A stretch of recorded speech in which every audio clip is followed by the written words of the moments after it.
Hey, my name is William, and today we're replacing the motor capacitor on a Maytag washer. You might need to change out this part if it failed testing or has been damaged. Before we get started, hit those like and subscribe buttons if you want to join our do-yourself repair community and get notified each time we post a new video guide. With over 2 million products in stock and the know-how to help you do it yourself, we are AppliancePartsPros.com. Today we'll need a 5/16 inch nut driver and a 1/4 inch nut driver and a flathead screwdriver. Don't forget to turn off your water supply and unscrew your hoses from the washer. You might need a towel handy to clean up any unwanted water. To get to the capacitor, we can lean the washer back. I'm setting the washer on its back so you can easily see what I am doing. We're going to grab a 5/16 inch socket to remove the belt shield bolts, and after we do that, we can set the shield off to the side. Now we're going to remove the capacitor. Before we remove the capacitor, we need to carefully disconnect our wires and use our flathead screwdriver. Do not touch the metal of the screwdriver.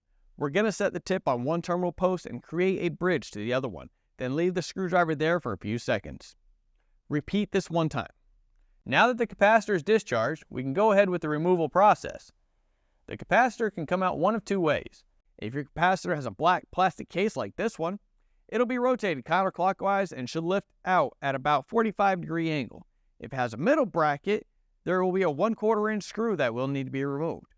Once you've got the old capacitor out, we can install the new one. If it was a black plastic case capacitor like this one, we will just insert it at a 45-degree angle from the original mount and then rotate into position. If it has a metal bracket, you'll place it in and you will secure it with a 1/4 inch screw. Once the capacitor is put into place, then we can go ahead and plug the wire harness back in.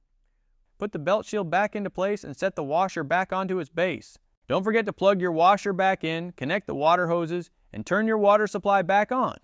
You made a great job, and thanks for joining us today. Make sure to let us know how the repair went in the comments. And if you haven't got a replacement capacitor yet, grab your model number and head over to AppliancePartsPros.com to order one. Orders usually arrive in just a few days. Make sure you like this video and subscribe to our channel. We've got lots more troubleshooting and repair videos, and of course, all the parts you need to do yourself at AppliancePartsPros.com. Thanks for your support, and we'll see you next time.